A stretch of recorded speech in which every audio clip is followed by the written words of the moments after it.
The first one is going to be loaded very soon, and now this would be the first live stream therefore as of the day, and we will be doing more others. And thank you so much for always coming back to our channel. I appreciate your presence. It is helping us grow. But remember also to like the videos, share, and you know, just drop your comments, guys. It's very important for me. Drop your comments, like the video, share the videos, and continue subscribing to the channel if you've never been here. I will really appreciate. So guys, on 23rd was when? Monday? Yeah, because yesterday was 25th and Monday was 24th, so that is Sunday. I'm working on stale news, but I don't think there is any harm in that. So on 23rd November 2025, the Haile Gubi volcano, located in the Afar region of northeastern Ethiopia, erupted for the first time in recorded history after an estimated 12,000 years dormant. So for those of you who are geographers, actually, what is this? Or why did it have to happen? You know, I would really want to understand. So the eruption sent a massive ash column of up to 14 kilometers, which is 9 miles, into the sky, imagine. Yeah. And villages near the volcano, especially Afdera, were blanketed in ash. Residents described the explosion sounding like a bomb, followed by a very strong shockwave. All right. Yeah, so there is no casualties so far that have been reported. But according to the local authorities, the ash has damaged pasture, threatened livestock, causing a serious blow to the herders who depend on grazing lands.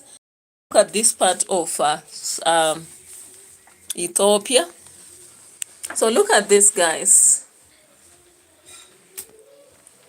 Yeah, this is where everything happened, the eruption. Ethiopia itself here, and the specific location here. So there was that Danakil depression that happened, Danakil depression, causing all that. It's unfortunate. Actually, it's something that we actually thank God that nobody was affected.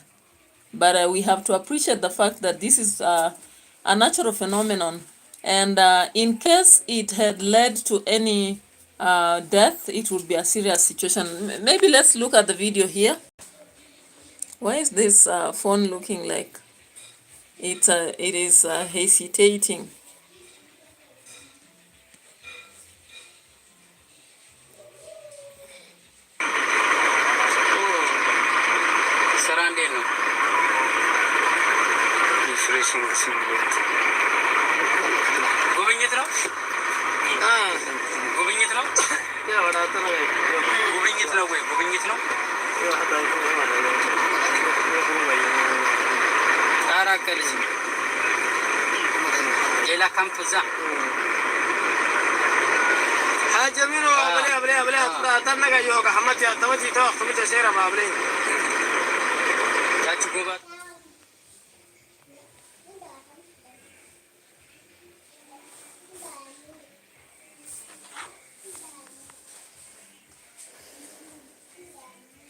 So we had a satellite image of ash from Haile Gubi, and this is how it looked like exactly.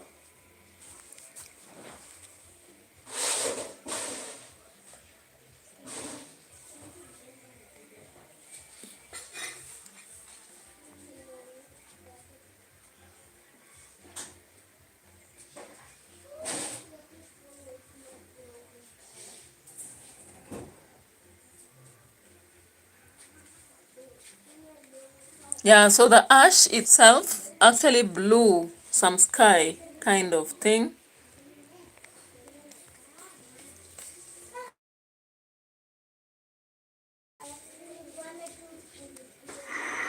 A volcano in northern Ethiopia erupted on Sunday for the first time in nearly 12,000 years. The Haile Gobi volcano is located in the Afar region of Ethiopia. The eruption sent plumes of smoke up to 14 kilometers into the sky and across the Red Sea towards Yemen and Oman. It left the neighboring village of Afdera covered in dust. Local administrator Mohammed Said said there were no casualties, but he feared the eruption's economic implications for the local community of livestock herders. In its latest report on Monday evening, the Toulouse Volcanic Ash Advisory Center said an ash cloud was over northern India and moving quickly towards China. Said there was no previous record of an eruption by the Haile Gobi volcano. Experts confirmed Haile Gobi has had no known eruptions during the Holocene, which began about towards China. Said there was no previous record of an eruption by the Haile Gobi volcano. Experts confirmed Haile Gobi has had no known eruptions during the Holocene, which began about 12,000 years ago at the end of the last ice age. Yeah, so you can imagine 12,000 years ago. And it has been dormant, totally dormant. But then it just erupted on Sunday and it hit Ethiopia. I believe many of you have already heard the news. But then we just need to revisit these scenes and check at what happened. Look at this. The wider ash clouds that are being talked about are here. Look at this here. And look at that. And then look at that. So the ash plume that travel far beyond Ethiopia, crossing the Red Sea and drifting over Yemen, Oman, India, and into the northern Pakistan. Actually, according to satellite monitoring agencies, that information was given later.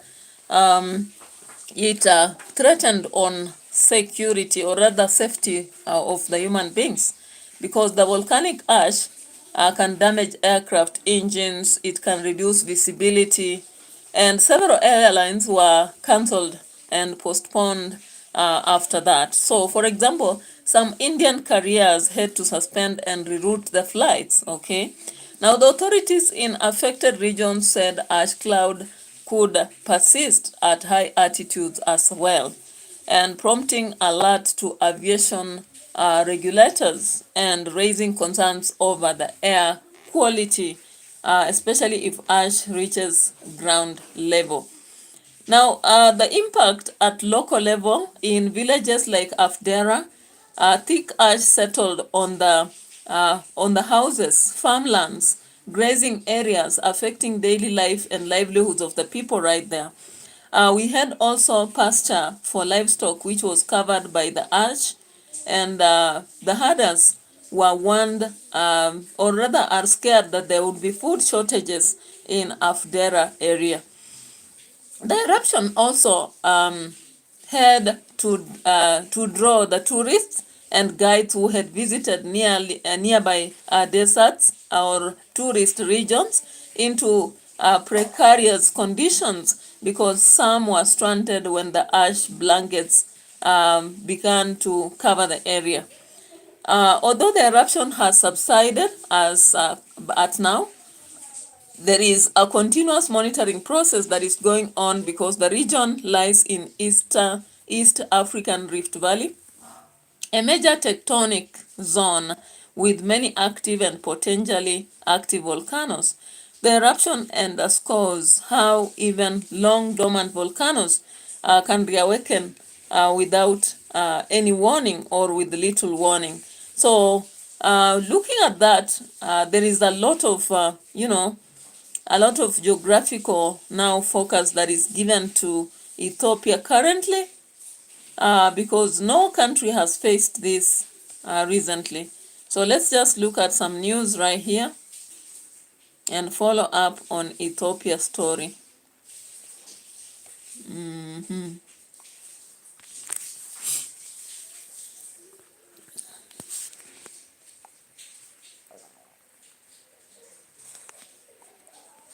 Rare historic event, this mystery eruption that they first basically attributed to the wrong volcano, to the Alabago volcano in Ethiopia. But the thing is, everyone was waiting for a large earthquake, because for months Seismic storms were shaking East Africa, especially around Ethiopia, where we now have that eruption. And many thought, okay, we will see a bigger earthquake, but instead the ground has opened up. And I can tell you, it's not the Alibagu volcano, it is something else. Many people have reported this is a major volcanic eruption in Afar, and people on the ground have also reported that they saw lightning strikes, that they saw this massive ash plume, and you see people that were taking pictures. So what we do have in this area around the Erta Ala volcano, it's definitely not the Erta Ala volcano. First, they said it's Ali Bagu. It's locally known under the name Amaitole. It's an immediate neighbor of Erta Ala, and the exact location maybe is between Amaitole and Haile Gubi. Mystery surprise eruption in Ethiopia, in the Afar region. And no, guys, it's not Fentala or Dolphin that I have reported a lot about. This time, they weren't really sure where it's coming from, which volcano, because this is not a very well surveilled area or anything, very remote, and it's close to the Erta Ale volcano, but it wasn't Erta Ale. So it was an intense explosive eruption in the middle of Ethiopia. That is what we can see on satellite images. This is a very tectonically active area, and it's home to a large number of volcanic systems. And the satellite images in the beginning, they seem to indicate that the eruption took place in the area of the Haile Gubi volcano, a volcano that is quite, or let's say almost unknown, and it's a shield volcano, and it's located a little bit south of the Erta Ale volcano. That's why many people basically think this is Erta Ale. And the eruption column, the ash cloud, was reaching very high, at roughly 45,000 feet. This is what we hear, 14 kilometers. And the cloud of ash was carried by the wind into Yemen and to the south of Saudi Arabia. We have a few reports from the ground, but not many, so that seems to indicate a paroxystic eruption that was accompanied by strong floods and this significant ashfall. And unfortunately, that has involved some surrounding villages, but we don't know yet how much damage that has caused. All right, so it's just fortunate that the mess on the human being was very limited with the major volcanic eruption in Ethiopia, of course, which is very rare to happen, all right? In Ethiopia, specifically in the Afar region. So different news or journals reported all this information. Because Africa doesn't usually have volcanic eruptions, and when we do, they usually happen in the Congo. Although we do have the African superplum rising under the eastern part of the continent, forming the East African Rift Valley. And this is not really surprising because the pressure has been building up here for decades. We have seen a lot of activity a little further south, near Dolphin and Fontal volcanoes. In the last few months, about 6 months ago, 12 months ago, there has been a major intrusion of the magma vein. We have had steam explosions, large earthquakes, up to magnitude 6, which suggests that the overall activity is increasing, although it may be mostly below the surface. Now we can articulate that, and this is the first volcanic eruption that has occurred from this volcano, Haile Gubi, in over 10,000 years. It's the first volcanic eruption in recorded history. As far as we know, here, a giant column of ash rises from the ground. All right, so let's leave alone the explosion that happened in Ethiopia and get to Equatorial Guinea. So, of course, we have so many political stuff to share. Maybe I'll be coming up with another video to share this because I just didn't want to mix aspects. Now, away from Ethiopia, we have a situation that is happening currently in Equatorial Guinea. And Equatorial Guinea is one of the countries considered richest among the richest nations because oil wealth is around there. And yet, there is a serious economic downturn in the country. I don't know why this is happening. So according to 2025 report by World Bank, about half of the population in Equatorial Guinea live a very poor life, okay? And despite the high oil reserves, it's worrying that a country can have so much, but the citizens can't feel it. So the country's over-reliance on oil, which now contributes to shrinking population proportion in GDP, exports, and government revenues, has exposed a deep structural weakness. The fact that 9 oil sectors have remained underdeveloped, and there is no way the country is able to offer adequate jobs to the citizens, all right? And public service remains very weak in Equatorial Guinea. So the country's over-reliance on oil, which now has affected them, is something that they have to think about.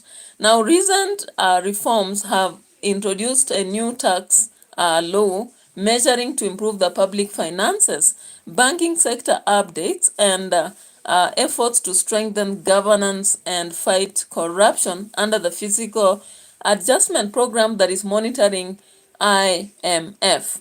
Now, however, the key challenges in Equatorial Guinea remain to be unpublished because asset declaration, for example, is a problem, and a key transparency measure raises skepticism about commitment to accountability.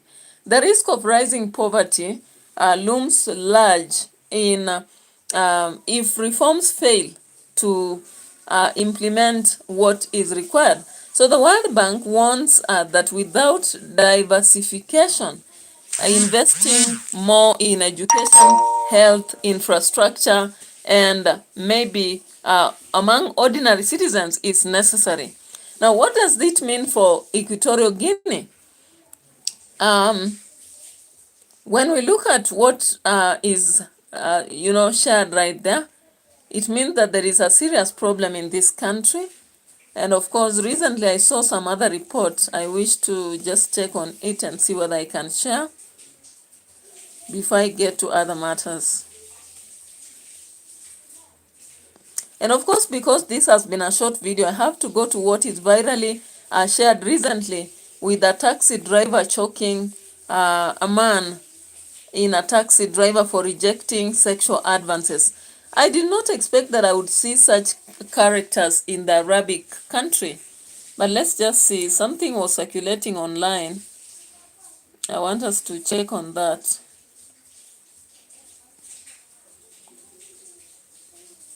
What is this? Because I don't understand how a fellow man would be carrying one in a taxi, and then they initiate a process of wanting to literally have you conduct sexual process in a vehicle. I don't understand this. What is this? But I just have to play this. No overt situation or offense, but I just discussion kinda. Even mtu there is. So let's be looking at this video.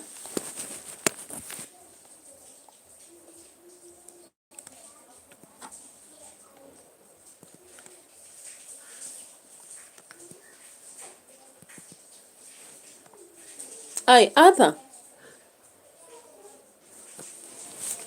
Yeah, so let's get to this. There's this video that was really so much on Capital Fame with a guy that advanced a taxi driver, sexually advanced the taxi driver in Dubai. So the taxi driver rejected advances, and unfortunately he was choked almost to death.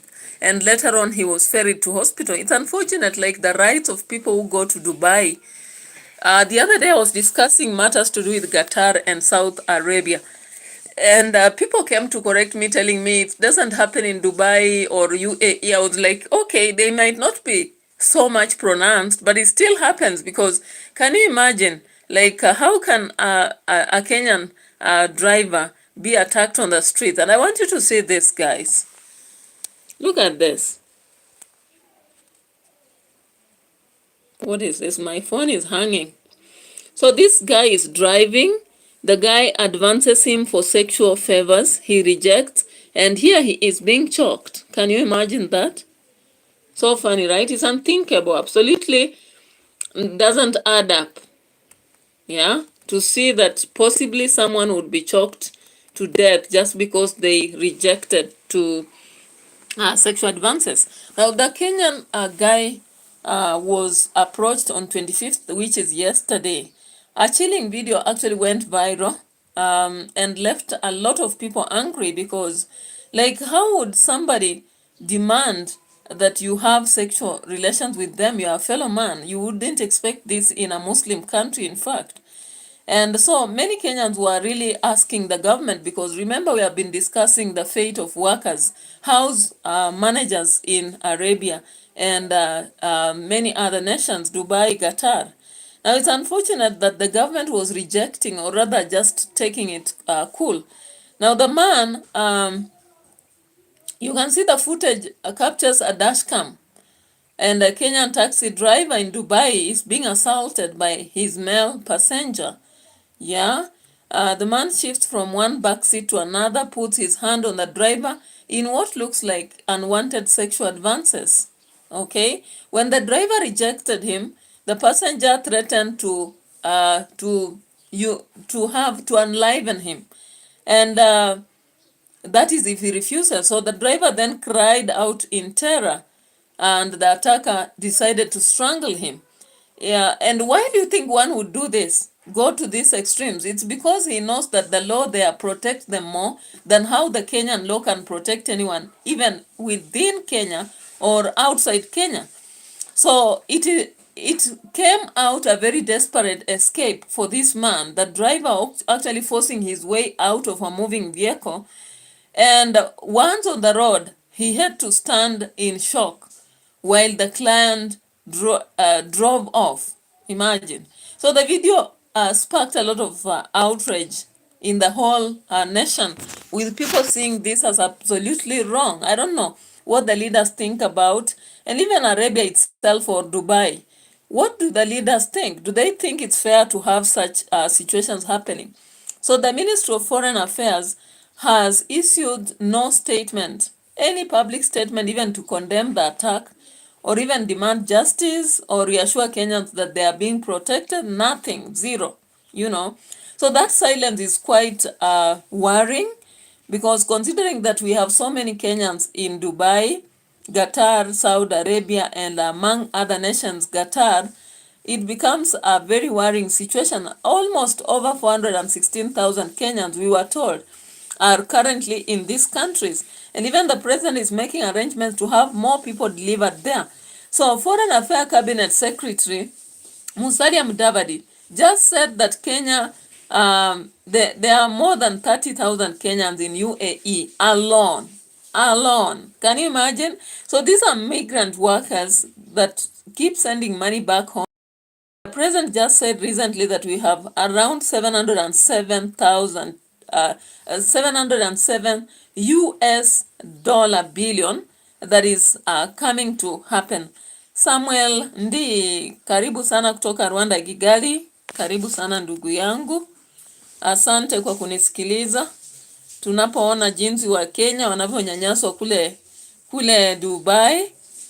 Ya, tunaelewa kwamba kazi hazipo, lakini kwenda kuteswa Uarabuni, it's a very different issue. Na sijui kwa nini inafanyika, but the government is not speaking about it. Maybe because they are beneficiaries, as individuals said, sijaelewa. Lakini inafanyika, it's very sad. It's very sad. I would wish to get a better video of this, but I don't know whether I'll find it. So the reality is that protection ya wafanyakazi waliotoka Kenya kwenda nchi za nje ni si nzuri, because wafanyakazi wengi from Kenya in other countries, especially the Gulf, are suffering. They have poor working conditions, low pay, abuse, exploitation, and nobody is protecting them. Now, President William Ruto, as the pioneer championing labor export, is not doing anything. Like, apart from just praising the amount of money coming from outside, he is not doing anything to protect Kenyans. Alfred Mutua also is not very accountable. We just see other people talking from sides, and we can't understand what is exactly happening. Now, in Kenya, the poor culture of ignoring very important things like these ones is quite shocking, because if it was a nationality of Uganda, for example, or any other nation, even America, you would expect a lot to be currently going on in the government itself. Yeah, and I just wish to see this video. I wanted the video instead of the pictures. I think this one here.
All right, so guys, you see that? That is a video showing how that driver almost lost his life, and in the hands of a male customer in Dubai, who actually who was ferrying to a certain destination. Then the guy develops feelings for him, and he starts touching him while he's driving. But when he refused that he doesn't want to be touched, the guy started actually choking him, and he is driving. He's even shouting he can't help and get any help. So he had to escape and call the police, but the client was on his way to the steering wheel and drove off. Can you imagine? So guys, these are things that are happening. Job Haemba, welcome in the house. Thank you so much for showing up. So that's a brutal attack, right? A very brutal attack on by a passenger to the driver. And it is so annoying. When you look at such things happening, you say it's so annoying. Because if the guy knows how to drive and he has a vehicle in the home, why did he have to hire a taxi? And I've always been thinking that in Muslim, as a religion, people do not conduct gayism or lesbianism. But it's unfortunate, actually, this guy is a man approaching another man, And in Kenya, even if we have people who conduct this, they are very few and maybe they do secretly. But now on the road, actually when a taxi is driving you, and then you develop feelings towards the worker. Like when you look at this, you wonder, how are the workers treated in houses? If this guy is doing this on the streets, on a fellow man, what about in a house where they have a Kenyan working for them as a domestic worker in the house? What would happen? I just feel so crazy about this, because I would imagine in the house where there is a house worker and a female from Kenya, already they feel like they don't have space, they don't have freedom, they don't have the rights in that house. How would they be treated by this kind of man right here that you have just seen on the video? It's quite shocking. And up to now, it's almost a whole day later after the incident went viral. I've not heard any speech from Alfred Mutua, who is in charge of protection, social protection of the workers such as this. I've not seen any communication from CS Murkomen.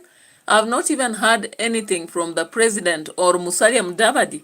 But it's unfortunate that such a thing happened in a vehicle on the road. And I was like, where is the security in Dubai? Or was it that this guy actually made sure that he's being driven to an insecure place? Or what exactly happened? Because I'm looking at that video and I'm in a deep shock. Yeah, so today we see Murkomen going to Kaspul. Possibly he will be at Malava. Later on, maybe Magarini. And so many other places where Kabuchai. Just to say that he's going to check on security, I'm like, what a funny endeavor. Samuel Lee says hi again. Karibu sana Samuel, na kukaribisha tena. Ni maajabu sana kwamba ndugu zetu wanateswa kule Dubai.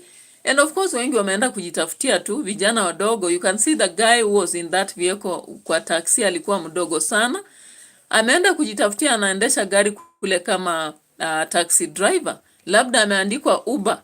Sasa amebeba mteja kumpeleka mahali, mteja anamapproach, anaanza kumshikashika, na alipokataa yule mteja anaamua kumunyonga wakati anaendesha gari. Anamwambia fanya ama ufe. Sasa yule driver akapiga kelele, akashindwa, ikabidi atoke kwa gari kama linatembea. Na jamaa anachukua gari anaanza kuendesha wakati amefikia mapolisi. Jamani. Why can't our brothers in Arabic land be a bit human? Dubai and all that. I've just shown that video. I don't know where you are. You can play back the video. Go back and play the video. I've just done the video. I've shown the video. And I can't go back and show it because I'll be repeating content. So if you play back my video like 4 minutes back, you will see that video. Lina Smith. Please go check back my video 5 minutes ago. You will see the video I've been showing, and I've shown it right there. So I'm sorry that you came in when you have already passed that place, but that video was quite traumatizing. It was quite traumatizing actually to see that taxi driver almost losing his life, and it was just by the verge of, I don't know what helped, because the guy is so masculine. I can only show a picture, not a video again. I think you can see this, right? Hapa hivi. Are you seeing that guy from the back? Dubai guy? He is almost enlivening the taxi driver. The taxi driver was driving. The guy approached, started touching him. When he told him it's not good, he said, you do it or you die. All right? Yeah, so you watch the video from the back, you'll understand what I'm talking about. But it's unfortunate. It's unfortunate actually what people face in these countries when they go there. It is even scaring for some of us who would wish to have improved our life and go to those countries, because it's like, yeah, you may get money, or at the same time you may get something else that you didn't ask for. So you just pray that the economy of your nation improves and you still do your developments one or two before your time of resting comes. But it's just a nightmare of Dubai. And of course, I listened to the discussion on Econini podcast, and I want to bring to your attention this discussion right here. Let's listen to this. Tabia kama hiyo kutoka hiyo. Na hao ni tourists wamekam. As much as we can, just to see things, yeah. So we went there, and honestly, I'm gonna be very honest. Me, unajua mseujaenda mahali, kuna perception, kuna. Honestly, me, I've always believed, just because of how I've grown with Muslims in this country, how principled they are and those things. Kuna vitu sikuwa na expect kutoka hizo nchi. Kama hizi vitu unaongea, bro. Kuna day tuliacha ama dem walikuwa wanatembea usiku, wameenda kubuy food. Mwanaume alikuja tu mbele yao akatoa deki akaanza kumasturbate. Oh, yeah. Wale kama wanatuambia story wamecham wamehelp Mwarabu fulani. I was shocked, like, you know, these things uko tu zile za sikuwa na expect tabia kama hiyo kutoka hiyo. Na hao ni tourists wamekam. If you can imagine a tourist who's just come to visit the place and is subjected to that on the road.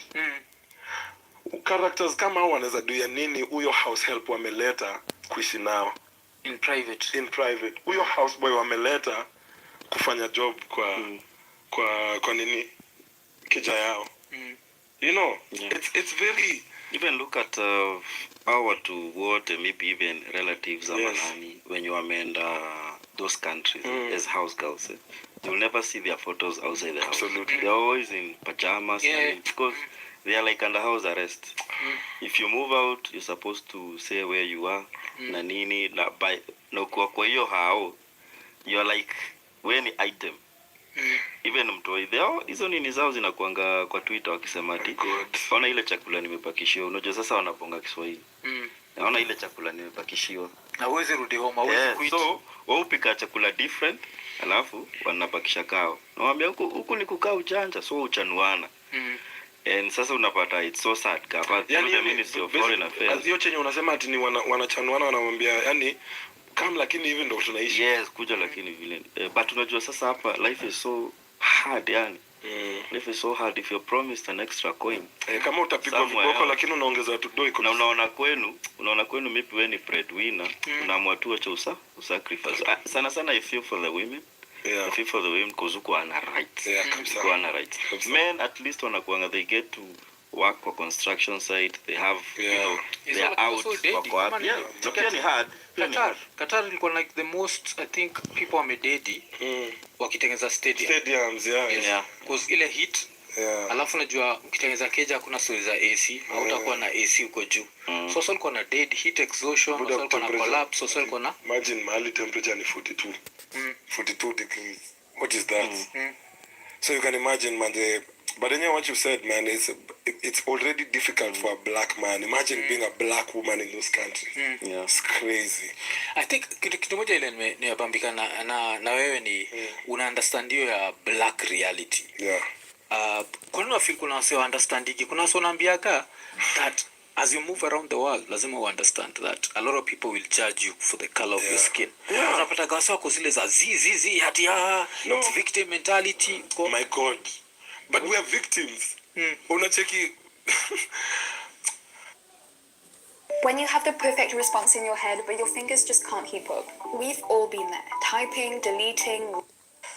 All right, guys. So do you think it's about being black that is making a lot of Kenyans or other Africans suffer out there? Because we have people from Mexico, Thailand, and these other countries. They are not Europeans, but they are treated better. In fact, they get better pay when they go to UAE or Dubai, or rather these other countries. And I don't know what is the mistake of being a black. And of course, many Africans would not appreciate that. They'll say, you are only playing a victim. But the reality is, we have mistake number one, our skin color. So our skin color makes people think that we don't deserve the best. We don't deserve the best treatment.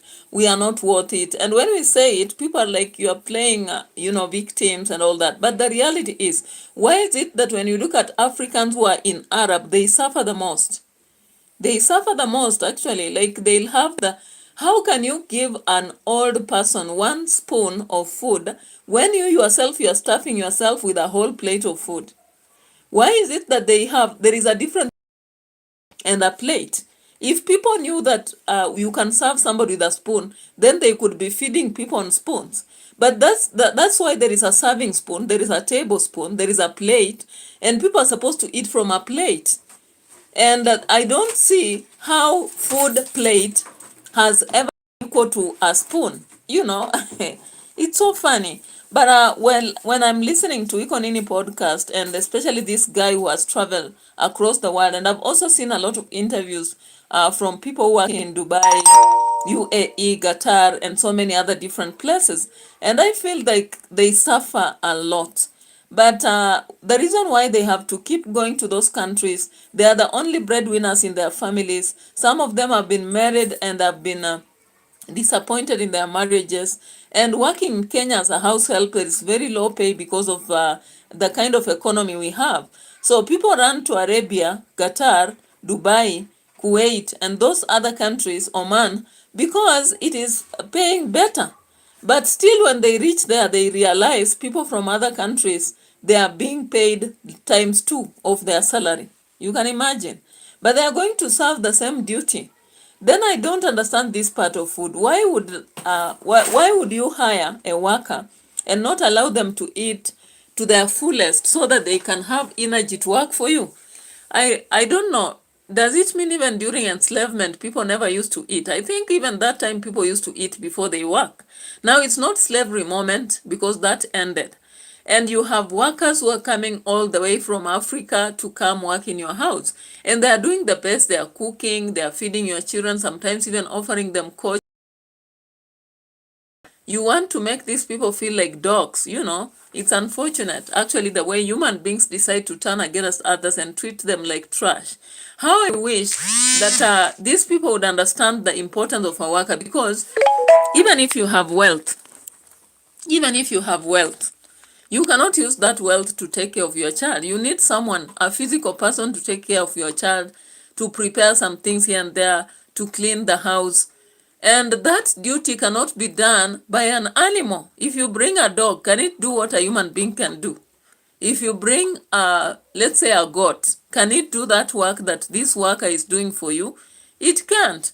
Then why would it happen like this? The visitor in Ikonini is actually saying that the tourists, he went to Dubai with, and when they went to the street, they were walking on the street, women, and then an Arab man walked before them and started to masturbate in front of them.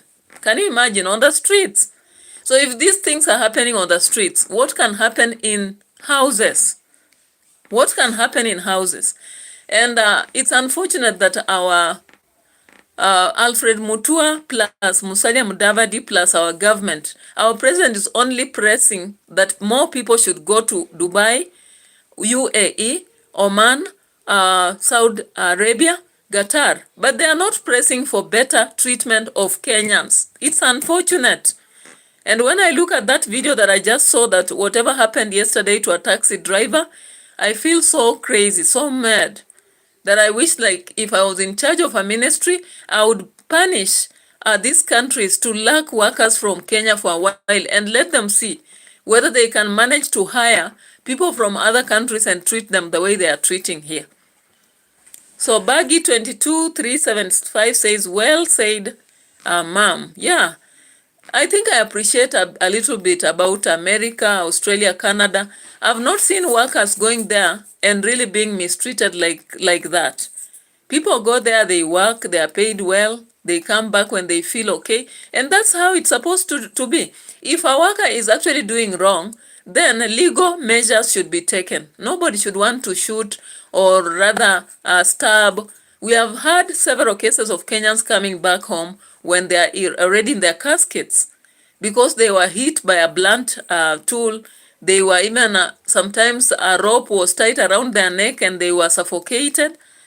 You know, such situations happen, and the medical reports that come are very fake, giving very fake reports about what happened, when the reality is in the limelight. Anyway, let's listen to this guy to see the nightmares in this Arabian land, and we hope that our people will actually have a better exit from that country.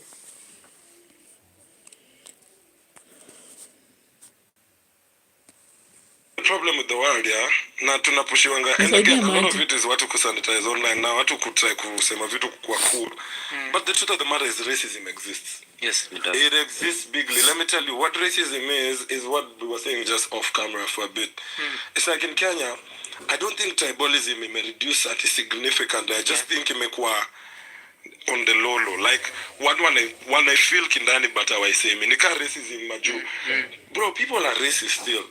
Also, yeah, Kenya tribalism imekuwa systematic. Also, you don't feel it. They just conceal it. Yes. So there's a lot of me. I'll be very honest. Sijai as a kuona tribe really. Me, I've grown up in a very cosmopolitan place. But we have to be. The reality of the ground is a lot of people still have grown up in the rural areas where all they know is their people. Yes. All their parents have taught them is their people. And Kenya is majorly rural. So reality ya groundy. Bado kuna tribalism mingi, maybe see as loud as before, but our politicians are still very loud. Bro, I say the fact that politics ya Gachagua is very hinged on Mrima should tell you everything about it. But yeah, so the thing about the racism is it's there, and racism is there in even in this country. Me nilienda law school, so I remember in first year nilikuwa nimechoka kuishi kwa hostel nikadhani mzee wangu anaweza kubali kuniweka kwa apartment. So nikaanza kutafuta ma apartment uko Paki. Bro, I was literally told to my face, we do not rent out to black tenants. Oh, to my face. And if I'm lying, ask people who live in Parklands. There are apartments like those. Huh? Okay, so I think ni hao, I think I'm a pantre on again, but I think walikuwa, bro, I was so shocked. Kuna ingine unaambiwa uwezi pika beef kwa hiyo, but anyway, hiyo ni hao, hiyo ni religion yao, but kuna yenye niliambiwa black tenants wakubaliwi. Mimi nimekuwa racially abused by a white man tukiwa coast.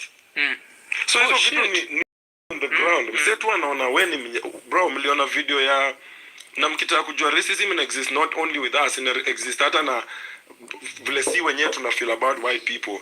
The video of was it Malindi or Kilifi or somewhere in the coast where that guy went to the police station, he was arrested, he was assaulting cops. That's something you can't do. Yes. Wenda kwa stage ujaribu kugusa karau. Wenda kama utatoka huko. Mkenya mwenye alishikwa, kuna Mkenya aliuliwa ndani ya cell. Una get under the countries I've traveled to, bro. We've experienced racism. I remember there's a time I had to stand up to a taxi person because he racially abused my friend and I in Malaysia. Unaona mademu walikuwa wanapita akaanza kuongelesha mbaya na mimi nikamwambia hapana, hatudoing hivyo. Una get? So easy vitu zina exist. People want to lie to us that those things happened in the 50s, you can't live in those eras. I'm like, bro, if If black people are still being killed because of their color, the color of their skin, or being targeted because of the color of their skin, and all those things in this age, hatuwezi kujifanya ni kama exist. Yeah, so of course that is what is called, there is a name there, something when people turn a blind eye towards racism. That is a situation that is actually known in literature, and you can study a whole booklet, you can write a whole booklet on it. So the reality is that tribalism is there. Even ethnicity, when it comes to a sub-tribe, it is there. When it comes to racism, it is there, because even in Kenya, for example, when we see a person with a white skin walking around, what happens? You find people shouting, Muzungu, Muzungu, Muzungu, you know, and also expecting this person to have money to give them. When you go to, you know, you go to another country as a black, people will automatically tell you something to do with your color, you know. And I've seen how people are treated in Arabia, and I think it's because they feel like because you're black, you are kind of cursed or something. I don't understand. I've not come to understand why it happens that our sisters and brothers that go to Dubai, Qatar, Saudi Arabia, Oman, Kuwait, you know, those countries, why do they have a mistreatment? I've not come to understand it. And these people have never come out to speak because they don't go to online to speak. All they do is they abuse these people wanaoita choo, takataka, utakula choo, you know. Like you find wale wanafanya kazi Dubai wanakuja wanakuambia, hey, my sister, I worked in Dubai and the experience I had is bad. I was treated like a dog. I was given only 1 spoon of rice every day. You find them telling you that. And then you wonder why? Because these people, the bosses, eat well. They eat chicken, they cannot give their servants chicken. They eat food, full food, they cannot give their workers food. Now, the extent to which you saw the previous video that I've just shown, how can you imagine? Can you imagine now driving in Kenya, for example, and let's say a client forces you to have an engagement that is beyond driving. Then when you try to stop them, they feel like they have a right to and begin choking you. You see, like that taxi driver was almost choked to death. And I don't know now what happened to the taxi that the guy drove away with. Whatever it happened, I am not sure about it. But it's unfortunate, very unfortunate. And the government should be protecting the people. I have not had a statement from whether the president, foreign minister, or anyone else in Kenya talking about the matter. If it was if it was Trump's citizen, hey, Trump would already been speaking. If it was Traore's, citizen. So, and I think Kenya should just improve the economy so that we have more jobs within Kenya. Even if we have people going out, it should be to countries where they treat people like human beings, not like animals. Because the moment they continue doing this and not reaching them, we will never have peace at all, at all. So anyway, that's just a short a discussion within 53 minutes. Let me load, then I'll come back later with another video. And I'm also supposed to load another video that I did earlier on social reaction of Nyabohanse. Thank you so much for those of you who are coming to watch, to also like. I have 2 likes and I encourage you guys to continue liking my video. Likes are a way of encouraging me in my work. And also YouTube considers likes, they consider comments, even just chatting and saying, how are you? I'm from America. How are you? I'm from Nigeria. Hello, I'm from Rwanda. Those comments are very important for me. So keep them real and keep watching my other videos, sharing, commenting, and all that. So I appreciate those who came to watch my video. It includes Baggy, Lina Somoth, Samuel ND, and Job Haemba. Those are the ones who watched me during the live stream. I know many people will be coming to watch later, and feel free to watch the entire video to see what kind of treatment Kenyans are receiving in Dubai and even more places. And I appreciate you. Let's also see how can we help, how can we get Kenyans getting helped out of such situations. Maybe talking about it can help. We never can tell. So thank you. Have a nice time. Let's meet in another video. Bye bye for now.